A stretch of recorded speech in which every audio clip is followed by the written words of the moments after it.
ఓం శాంతి. మధురమైన పిల్లలారా, తండ్రి నుండి సకాష్ తీసుకునేందుకు సుగంధభరితంగా పువ్వులుగా అవ్వండి. ఉదయం లేచి స్మృతిలో కూర్చొని ప్రీతిగా బాబాతో మధురాతి మధురంగా మాట్లాడండి. ప్రశ్న: తండ్రిని పిల్లలందరూ నెంబర్ వారుగా స్మృతి చేస్తారు, కానీ తండ్రి ఎటువంటి పిల్లలను స్మృతి చేస్తారు? ఏ పిల్లలైతే చాలా మధురంగా ఉంటారో, సర్వీస్ తప్ప ఇతరమేది ఏ పిల్లలకైతే రుచించదో అటువంటి పిల్లలను బాబా స్మృతి చేస్తారు. అంతేకాక ఎవరైతే తండ్రిని అత్యంత ప్రీతిగా స్మృతి చేస్తారో, సంతోషంతో ప్రేమ బాష్పాలు ప్రవహింప చేస్తారో వారిని తండ్రి కూడా స్మృతి చేస్తారు. తండ్రి దృష్టి పువ్వుల వైపుకే వెళ్తుంది. ఫలానా ఆత్మ చాలా బాగుంది అని అంటారు. సేవ ఎక్కడ కనిపిస్తుందో అక్కడకు పరిగెత్తి వెళ్ళే ఆత్మ అనేక మంది కళ్యాణం చేస్తుంది. అటువంటి పిల్లలను తండ్రి స్మృతి చేస్తారు. ఓం శాంతి. తండ్రి కూర్చొని ఆత్మలందరికీ అర్థం చేయిస్తూ ఉన్నారు. శరీరం కూడా గుర్తుకు వస్తుంది, ఆత్మ కూడా గుర్తుకు వస్తుంది. శరీరం లేకుండా ఆత్మను స్మృతి చేయలేము. ఈ ఆత్మ మంచిది, ఈ ఆత్మ బాహ్యముఖంగా ఉంది, ఈ ఆత్మ ఈ ప్రపంచంలో విహరించాలని కోరుకుంటుంది అని అర్థం చేయిస్తారు. ఇక ఇది ఆ ప్రపంచాన్ని మర్చిపోయిందని కూడా తెలుసుకోవచ్చు. మొట్టమొదట వాళ్ళ నామరూపాలే గుర్తొస్తాయి. ఫలానా వారి ఆత్మ స్మృతి చేయబడుతుంది, ఫలానా ఆత్మ సేవ బాగా చేస్తుంది, వీరి బుద్ధి యోగం బాబా జతలో ఉంది, వీరిలో ఈ గుణం ఉంది అని బాబా అంటారు.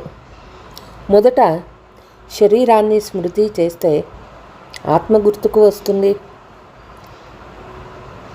మొదట శరీరం గుర్తొస్తుంది. ఎందుకంటే శరీరం పెద్దది కదా. సూక్ష్మంగా చాలా చిన్నదిగా ఉన్న ఆత్మ తర్వాత గుర్తుకు వస్తుంది. ఈ పెద్ద శరీరానికి ఏ మహిమ లేదు. ఆత్మయే మహిమ చేయబడుతుంది. ఆత్మ చాలా బాగా సేవ చేస్తుంది. ఫలానా వారి ఆత్మ వీరికంటే బాగుంది అని అంటూ ఉంటారు. మొదట శరీరమే గుర్తుకొస్తుంది. తండ్రి అయితే అనేక ఆత్మలను స్మృతి చేయవలసి వస్తుంది. శరీరం పేరు గుర్తుండదు. కేవలం రూపం మాత్రమే గుర్తుకు ఉంటుంది. ఫలానా వారి ఆత్మ అన్నందున మొదట శరీరమే గుర్తుకు వస్తుంది. ఈ దాదా శరీరంలో శివబాబా వచ్చారని భావిస్తున్నారు కదా. ఇతని శరీరంలో బాబా ఉన్నారని మీకు తెలుసు. శరీరం తప్పకుండా గుర్తుకొస్తుంది. మేము స్మృతి ఎలా చేయాలి అని అడుగుతారు. శివబాబాను బ్రహ్మ శరీరంలో స్మృతి చేయాలా లేక పరంధామంలో స్మృతి చేయాలా అని అడుగుతారు. చాలామంది ఈ ప్రశ్న అడుగుతూ ఉంటారు. బాబా చెప్తారు, స్మృతి చేయవలసింది ఆత్మనే, అయినా శరీరం కూడా తప్పకుండా గుర్తుకొస్తుంది. మొదట శరీరము, తర్వాత ఆత్మ గుర్తుకు వస్తుంది. బాబా ఇతని శరీరంలో కూర్చొని ఉన్నారు కాబట్టి శరీరం తప్పకుండా తర్వాత ఆత్మ గుర్తుకు వస్తుంది. ఫలానా శరీరం గల ఆత్మలో ఈ గుణాలు ఉన్నాయి.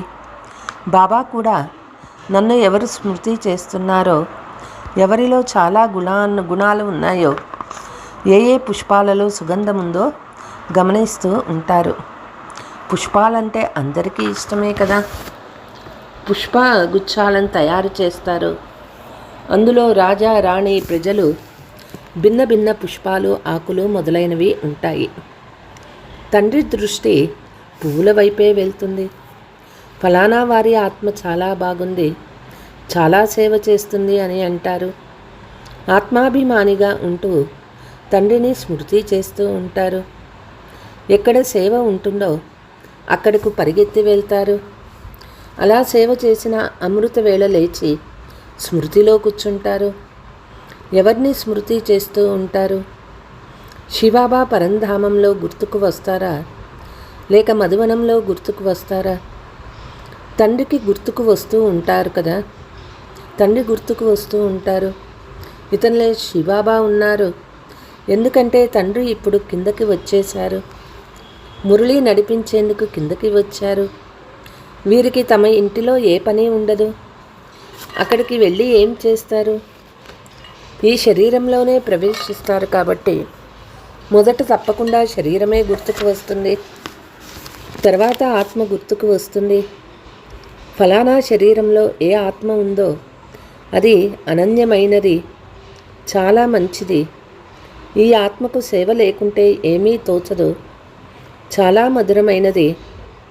బాబా ఈ శరీరంలో కూర్చొని ఉంటారు. అందరినీ చూస్తూ ఉంటారు. ఫలానా పుత్రిక చాలా మంచిది, చాలా స్మృతి చేస్తుంది.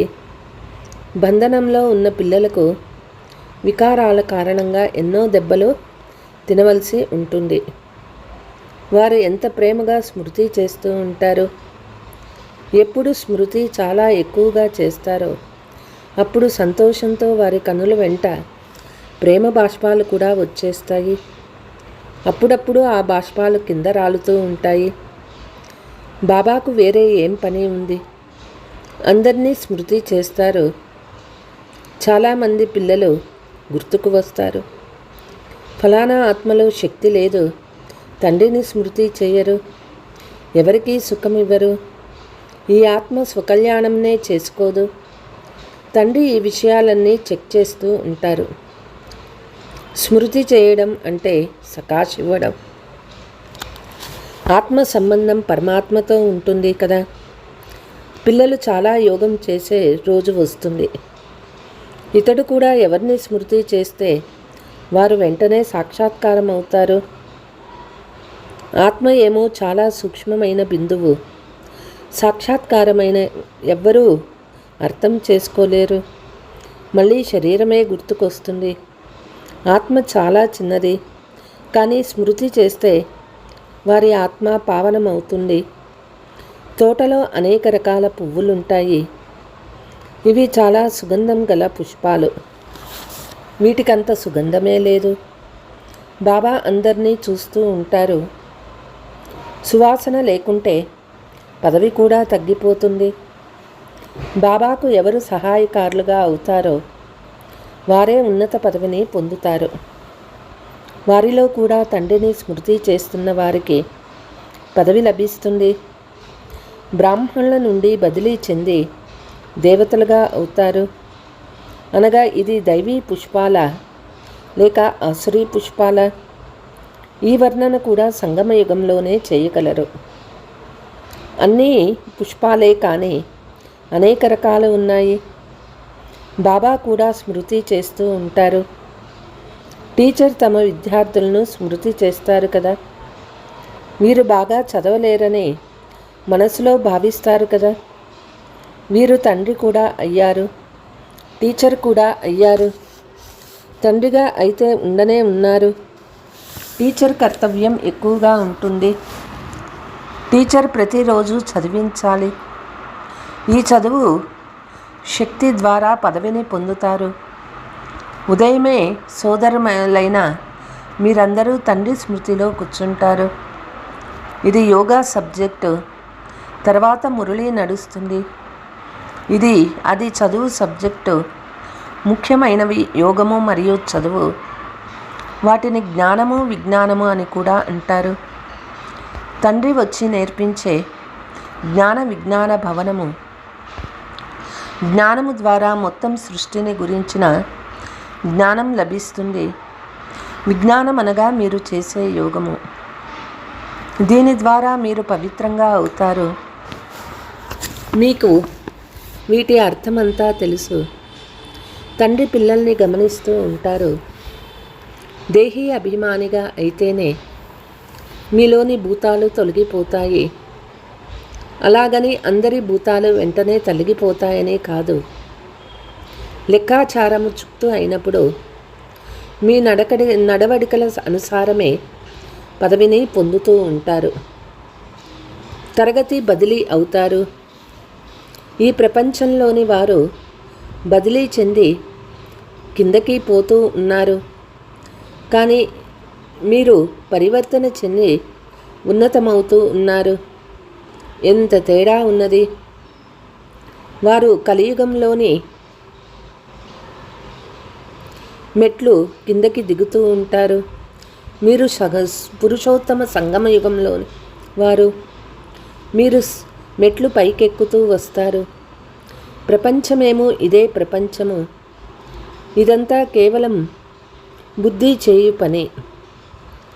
మేము సంగమ యుగానికి చెందిన వారమని మీరంటారు. పురుషోత్తములుగా తయారు చేసేందుకు తండ్రి రావాల్సి వస్తుంది.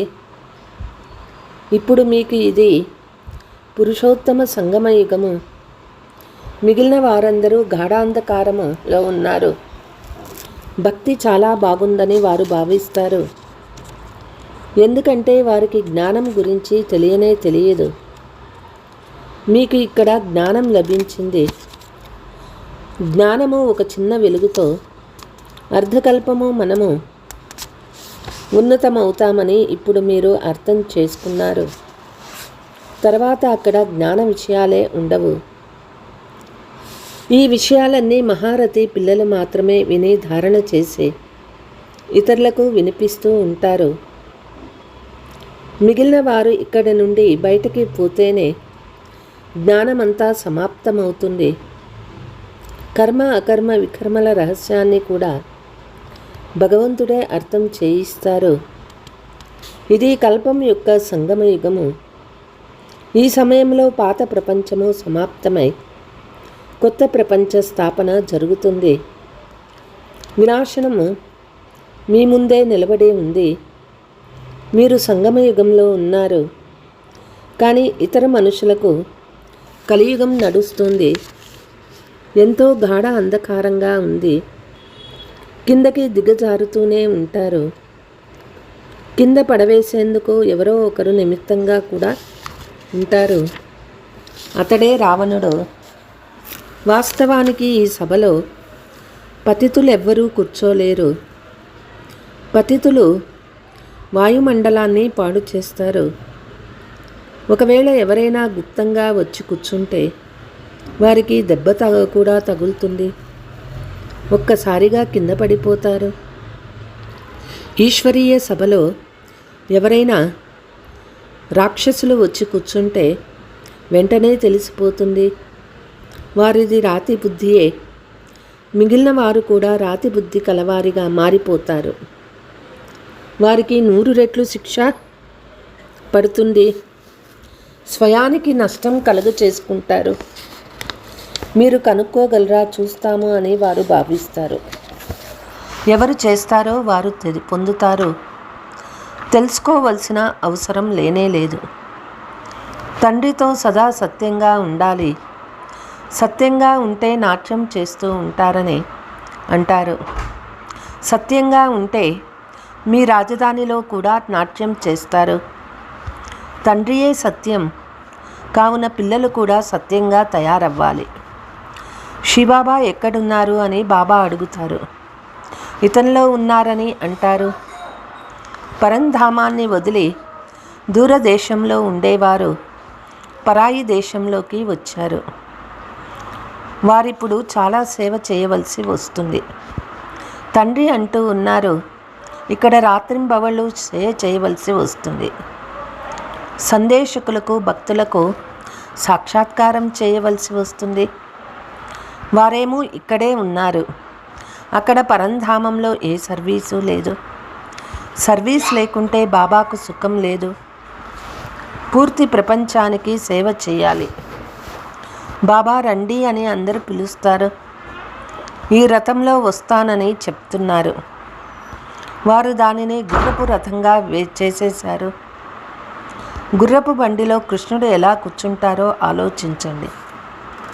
అటువంటి గుర్రపు బండిపై కూర్చున్నటకు ఎవరికీ ఉత్సాహము కూడా ఉండదు. ఆత్మాభిమాని దేహాభిమానులయ్యే విషయాలలో సంగమయుగంలోనే జరుగుతాయి.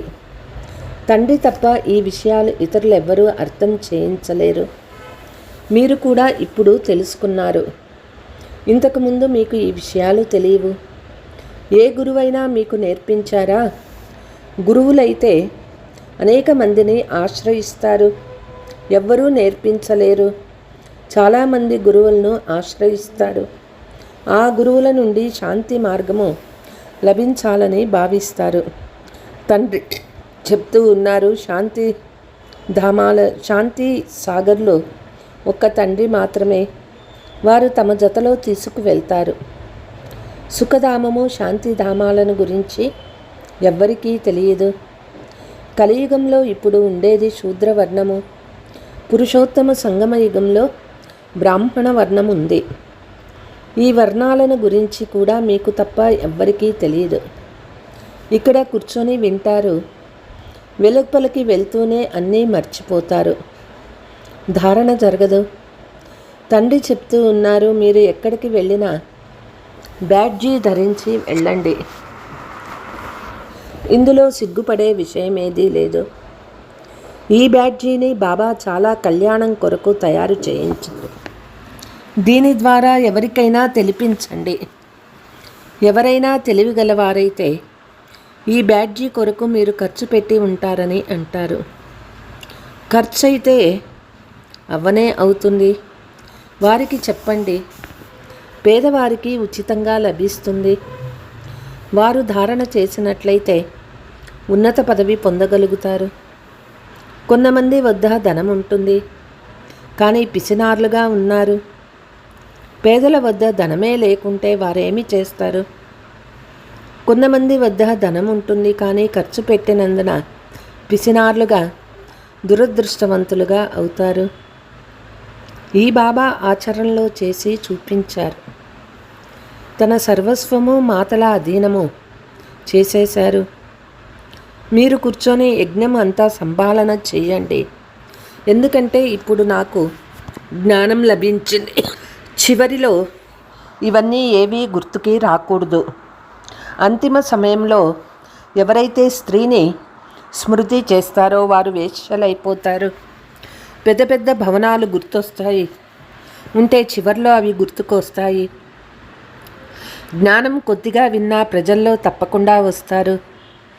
తండ్రేమో పేదల పెన్నిది. కొంతమంది వద్ద ధనమున్నా లోబులుగా ఉంటారు. మొదటి వారసుడు శివబాబా అని వారు భావించరు.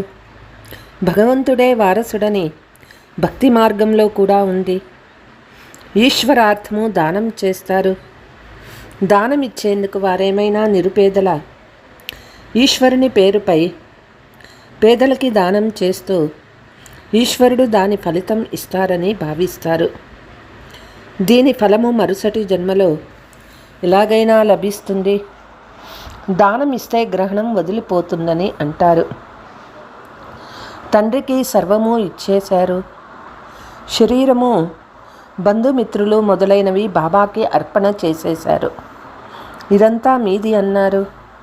ఈ సమయంలో మొత్తం ప్రపంచానికి గ్రహణం పట్టి ఉంది. ఆ గ్రహణం 1 సెకండులో వదిలిపోతుందో, నలుపు నుండి తెల్లగా ఎలా అవుతారో ఈ విషయం ఇప్పుడు మీకు మాత్రమే తెలుసు. తర్వాత మళ్ళీ ఈ విషయాలను ఇతరులకు కూడా అర్థం చేయిస్తారు. మేమంతా అర్థం చేసుకున్నాము, అయితే ఇతరులకు అర్థం చేయించలేము అని ఎవరంటారో వారు కూడా దేనికి పనికిరారు. బాబా చెప్తూ ఉన్నారు, దానం ఇస్తే గ్రహణం వదిలిపోతుంది. నేను మీకు అవినాశి రత్నాలు ఇస్తూ ఉన్నారు. వాటిని అందరికీ ఇస్తూ ఉంటే భారతదేశానికి లేదా మొత్తం ప్రపంచానికి పట్టిన గ్రహణం వదిలిపోతుంది. బృహస్పతి దశ వస్తుందని చెప్తారు. అన్నిటికంటే మంచిది బృహస్పతి దశ. ఇప్పుడు ముఖ్యంగా భారతదేశంపై మరియు మొత్తం ప్రపంచానికి రాహు గ్రహణం పట్టి ఉందని మీకు తెలుసు. ఆ గ్రహణం ఎలా వదిలిపోతుంది? వారు తండ్రి కదా. ఈ తండ్రి మీ నుండి పాతవన్నీ తీసుకొని కొత్తవి ఇస్తారు. దీనినే బృహస్పతి దశ అంటారు. ముక్తిధామానికి వెళ్ళే వారికి బృహస్పతి దశ వచ్చిందని అనరు. अच्छा, मीठे मीठे सिकीलते बच्चों प्रति माता पिता बाप दादा का याद प्यार और गुड मॉर्निंग. रूहानी बाप के रूहानी बच्चों को नमस्ते. हम रूहानी बच्चों की रूहानी माता पिता बाप दादा को याद प्यार गुड मॉर्निंग नमस्ते नमस्ते. సదా సంతోషంగా నృత్యం చేసేందుకు సత్యమైన తండ్రితో సదా సత్యంగా ఉండాలి. ఏమీ దాచరాదు. తండ్రి ఏవైతే జ్ఞాన రత్నాలను ఇస్తారో వాటిని అందరికీ పంచాలి. జతలో శివబాబాను మీ వారసునిగా చేసుకొని అంతా సఫలం చేసుకోవాలి. ఇందులో లోబులుగా దురదృష్టవంతులుగా అవ్వరాదు. వరదానము: బిందువు మరియు నీటి బొట్టు యొక్క మహత్వాన్ని అర్థం చేసుకొని మీ శ్రేష్ఠ స్థితిని తయారు చేసుకునే సిద్ధి స్వరూప భవ. శివ పరమాత్మ పూజలో ఒక బిందువుకి విశేషత ఉన్నది. రెండవది నీటి బొట్టుకి విశేషత ఉన్నది. రెంటికి తమ తమ మహత్వం ఉన్నది.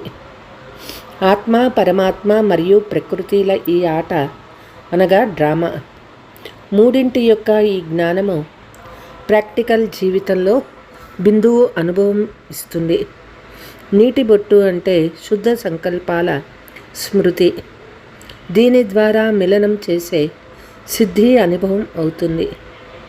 ఆత్మీక సంభాషణలో ప్రాప్తుల యొక్క శీతలమైన నీటి బొట్లు తండ్రిపై వేస్తూ ఉంటారు. దీని ద్వారా శ్రేష్ఠ స్థితి తయారవుతుంది. దీని స్మృతి చిహ్నమే భక్తిలో కూడా కొనసాగుతూ ఉంటుంది. స్లోగన్: ఎక్కువగా మాట్లాడటం ద్వారా బుద్ధి యొక్క శక్తి తగ్గిపోతుంది. కాబట్టి క్లుప్తంగా మధురంగా మాట్లాడండి. అచ్చా, ఓం శాంతి.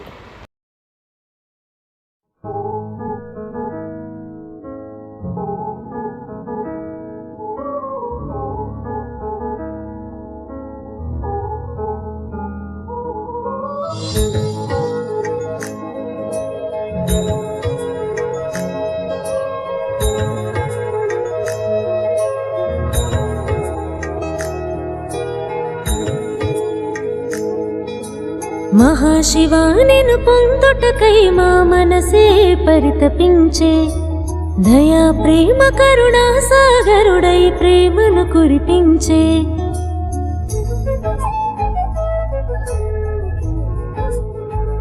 ఓ మహాశివా నిన్ను పొందుటకై మా మనసే పరితపించే, దయా ప్రేమ కరుణా సాగరుడై ప్రేమను కురిపించే. బ్రహ్మతనువులో నిరాకారుడై సాకారమయ్యేలే, తల్లి తండ్రి అన్నీ తానై సర్వుల పాలన చేసే, సర్వుల పాలన చేసే.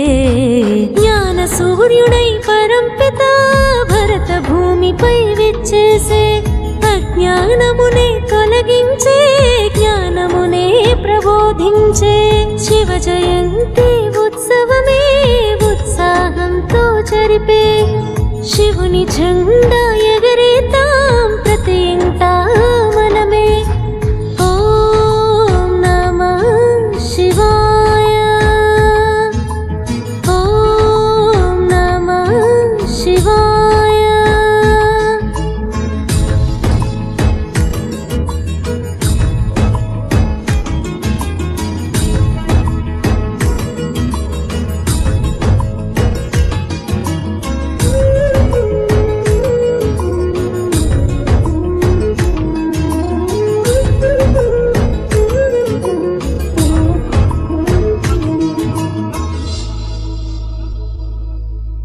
సుఖ శాంతి సాగరుడే విచ్చేసే,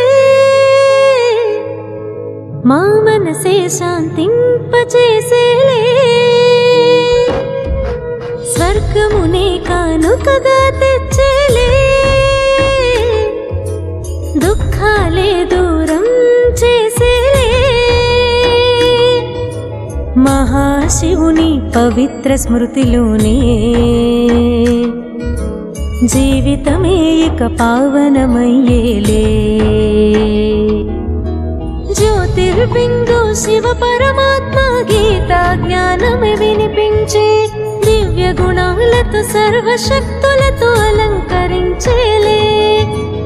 ఓం నమః శివాయ, ఓం నమః శివాయ.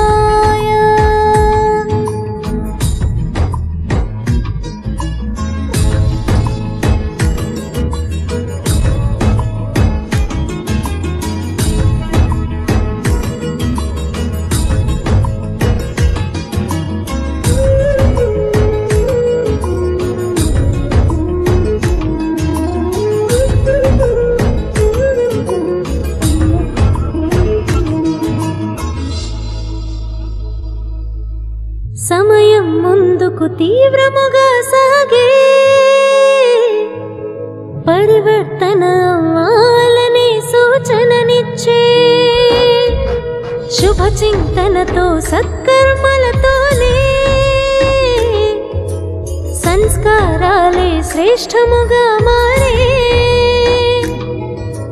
సదాత్మిక జాగరణతోనే శివుని ప్రేమలో లీనమయ్యేలే.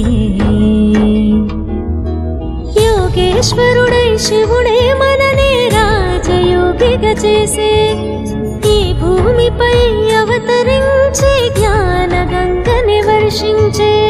ఓం నమః శివాయ, ఓం నమః శివాయ. మహాశివా నిన్ను పొందుటకై మా మనసే పరితపించే, దయా ప్రేమ కరుణా సాగరుడై ప్రేమను కురిపించే.